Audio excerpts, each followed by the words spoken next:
What is up, awesome tubers? It's your boy, David Awesome, and I'm coming at you again today with another interesting topic. Today we're going to be talking about 18 terrifying animals you are so glad are extinct, and these animals are so crazy and so dangerous looking, you're going to be glad that they're long dead in their graves. And before we start this video, I want to say I'm getting all this information off cnet.com. And also, if you're new to the channel, remember to subscribe, hit the bell button because I post new videos all the time. And if you're kind enough to like this video, I greatly appreciate it. Also, leave me a comment in the comment section below on which animal you thought was the most terrifying. Also, if you're a current subscriber, I would like to say thank you very much. And with that being said, awesome tubers, let's start this off. At number 1, we have the Buzzsaw Killer. And you are so glad this animal is extinct. Think T-Rex must have been scary. Plenty of other extinct animals would have been unnerving as all get out to an unsuspecting Homo sapiens. Like, for example, Helicropion. Here, Helicropion was a predator whose teeth did not shed, but instead grew into a wheel-like pattern. That's pretty disturbing. I wouldn't want that thing swimming towards me. That deadly horror sat somewhere in Helicropion's lower jaw. Some scientists have dubbed Helicropion a buzzsaw killer, though exactly what this pre-main Triassic era beast looked like is still uncertain. All we know is teeth. So this has been dubbed the Buzzsaw Killer. And I probably was botching the name of the animal here. I'm sorry, awesome tubers. I'm not a scientist, so forgive me if I am botching some of these names. But this was known as the Buzzsaw Killer. Pretty much had a saw in its mouth. Very disturbing and very terrifying. And number 2, we have Dino Shark with the snout of doom. Like Helicropion, Edistus is another extinct animal whose exact form is still a matter of debate, and like Helicropion, Edistus didn't shed teeth either. Instead, it just grew new teeth and gums near the back of the mouth, pushing the older teeth and gums forward, creating some manner of two-tastic oral display. A scientific journal from around 1900 speculates that Edistus looked like this. Others have wondered whether the mouth looked like a monstrous pair of pinking shears. So could you imagine this, awesome tubers? This creature, you know, this thing swimming at you in the water with a huge snout of teeth, and all it would really have to do is just whip you with it, or wrap it around you and bite you. Pretty disturbing and very terrifying. And at number 3, awesome tubers, my personal favorite, the Titanoboa, a 50-foot long crushing machine. Just after the dinosaurs went extinct, around 60 million years ago, a massive snake called the Titanoboa took their place as the biggest, baddest predator on Earth. They were 50 feet long, weighed 2,500 pounds, and killed their prey via constriction. And I apologize if you're afraid of snakes, awesome tubers. Personally, I love snakes. I'm afraid of spiders though, so I can understand being afraid of something. But this snake here was the king of the jungle back in his heyday. Moving on to number 4, we have gigantic aquatic scorpion. Imagine a scorpion with a paddle-shaped body meant for swimming. Now imagine it's 5 feet long.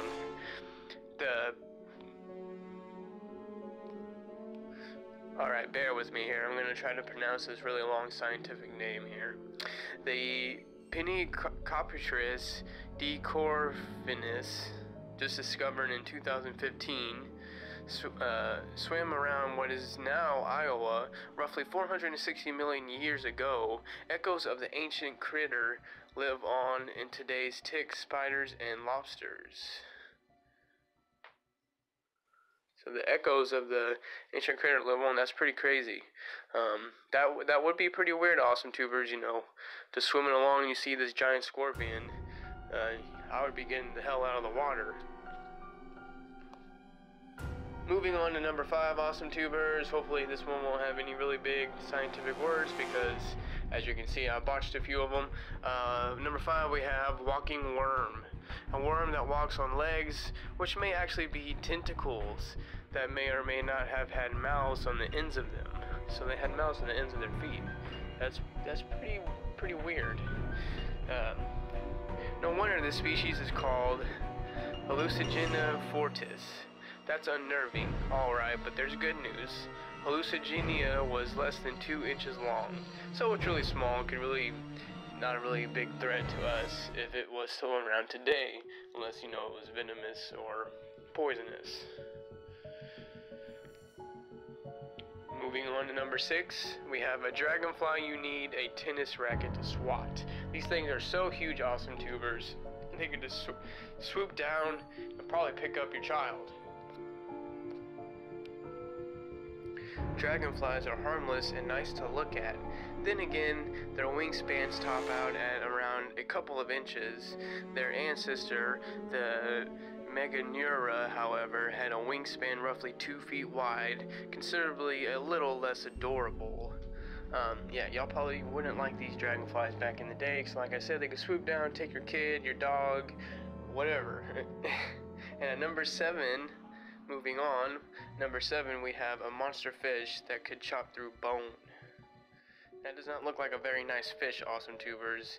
I would not want one of my feet in that thing's mouth because I would be missing a foot. The Dunlustius lived 360 million years ago. It was heavily armored fish that grew more than 30 feet long. Its beak-like mouth was specifically made for biting through armor like its own, indicating it may have been either a cannibalistic species or one that fought over territory. So, I mean, I'm sure these things could kill each other very easily, and I'm sure they were probably cannibalistic.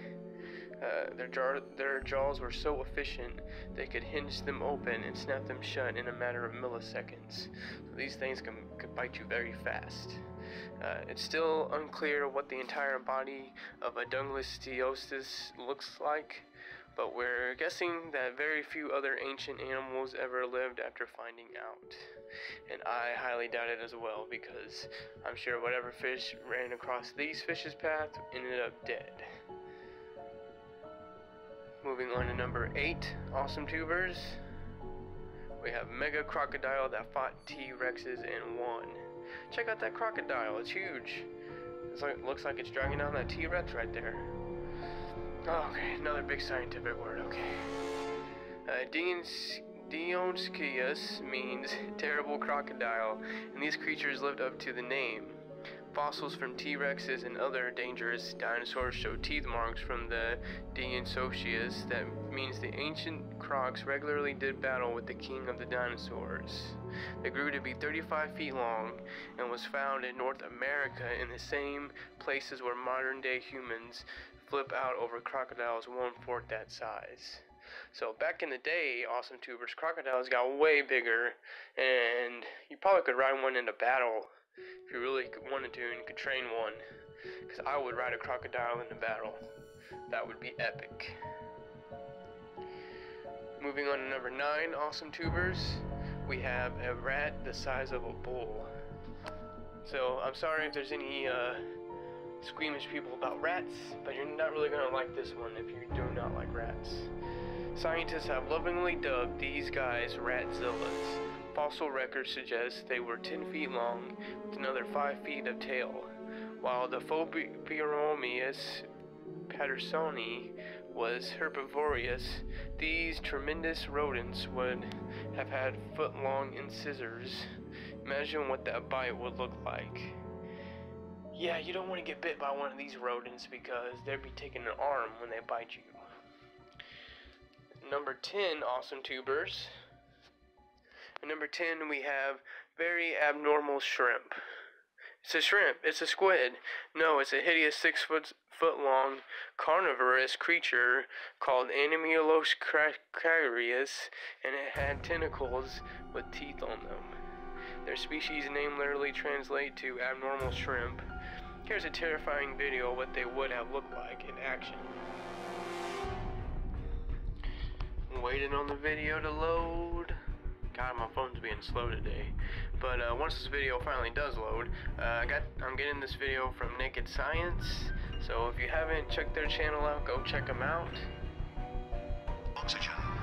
Alright, here we go. Primitive bacteria have evolved. Oh, buffering. Alright, third time's the charm, right? Let's try this out. Here we go. Now, 540 million years ago, in an ocean full of oxygen, those primitive bacteria have evolved. A handful must have clung on through the big freeze. There are plants everywhere. And something else. It looks like some kind of armored slug.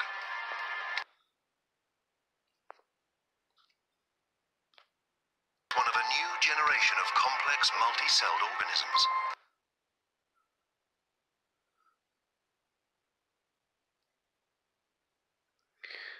Yeah, I told you my phone's being really slow today. Very aggravating. Let's restart it. Now, 540 million years ago, in an ocean full of oxygen, those primitive bacteria have evolved. A handful must have clung on through the big freeze. There are plants everywhere. And something else. It looks like some kind of armored slug. Anyways, awesome tubers, Waxia. you can see it right It's there. one of a new generation of complex multi-celled organisms.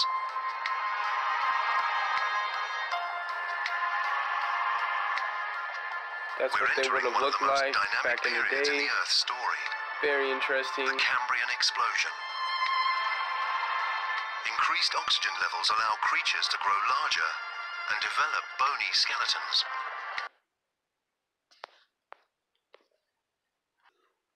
Well, you catch the main gist of it, awesome tubers. I just wanted you to be able to see a little bit of what it would have looked like back in the day in the video. I do apologize, my phone is being really slow today.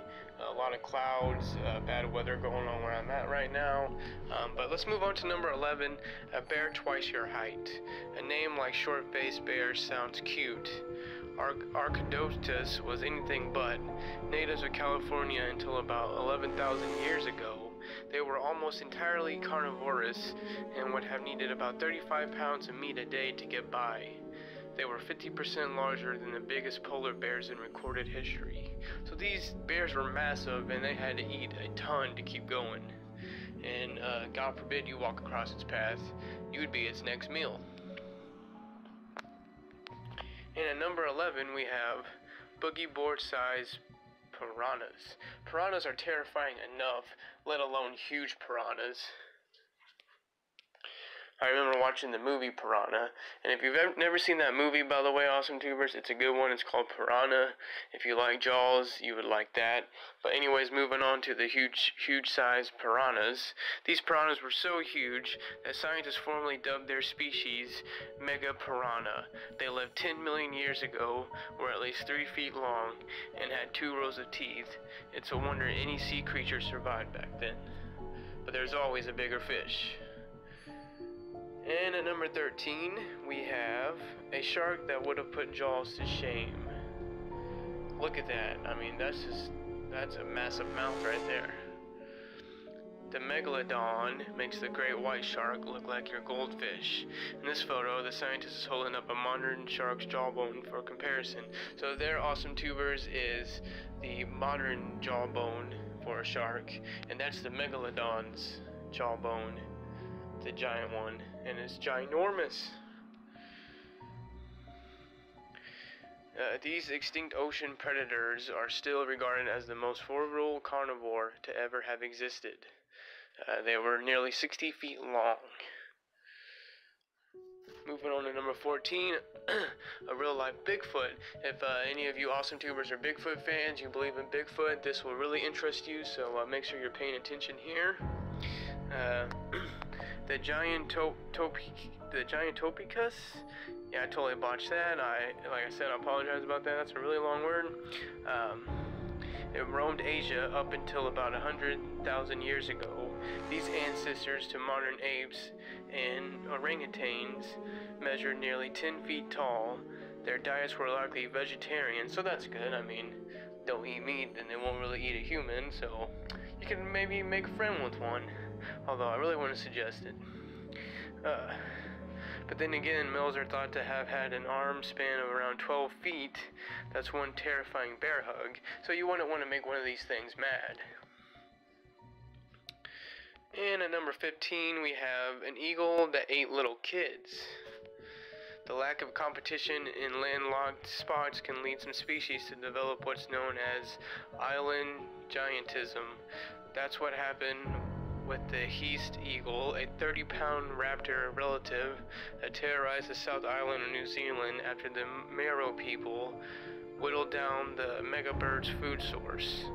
A flightless and apparently delicious bird called the moa. Around year 1400, local legends say the Harpagornis mori was known to swoop down, grab children to snack on. The mega eagle eventually died out, but it lives on in your nightmares.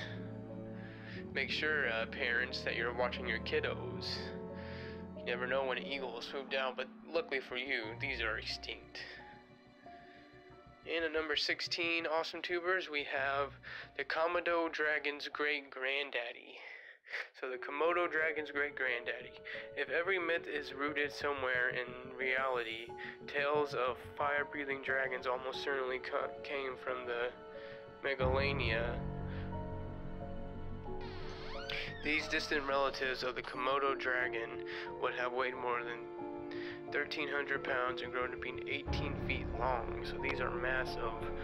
They vanished from Australia about 50,000 years ago, which means the earliest Aboriginal people may have made contact with them. Certainly sounds like the stuff of legend to us, but it could have been reality for them.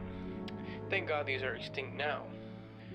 We're nearing the end of our list. Awesome tubers, if you've been enjoying this video, please thumbs it up and let me know which animal you thought was the most terrifying that is extinct, and let's all rejoice that these are actually extinct and not living amongst us still. But you really never know what's out there lurking in the woods in the middle of the night. But moving on, at number 17, a vulture with a 20-foot wingspan. A prehistoric vulture called Argaventis was as tall as a human and preyed on cattle. Despite its size, it was still able to fly, and they preyed on cattle. I mean, that's a massive bird. If it could eat a cow, it could definitely eat a human. And last but not least, at number 18, we have terror birds that crush skulls like melons. Scientists call the, I'm not even going to try that word, terror birds, which should tell you all you need to know about these things. No, okay, they lived in North and South America until about 2 million years ago. They could grow to be 10 feet tall, and their beaks were so strong and sharp that they could kill other animals by striking their heads downward and fatally cracking their skulls. That's how powerful that bird is. Well, that's all I have for you today, awesome tubers. I hope you enjoyed this video. I'm recently in the works of moving into a new place, so it might be a few days before I can get a new video up. But as soon as I get my new place cleaned up, I'm going to be giving you all an exclusive tour, and hopefully, since we're getting this new place, we'll have more time to do filming, and Crazy Ginger is going to get her ghost stories going, and her paranormal show going. It's going to be called Crazy Ginger's Corner, so look forward to that. But anyways, I hope you enjoyed this video of the 18 terrifying animals you're glad are extinct. Until next time.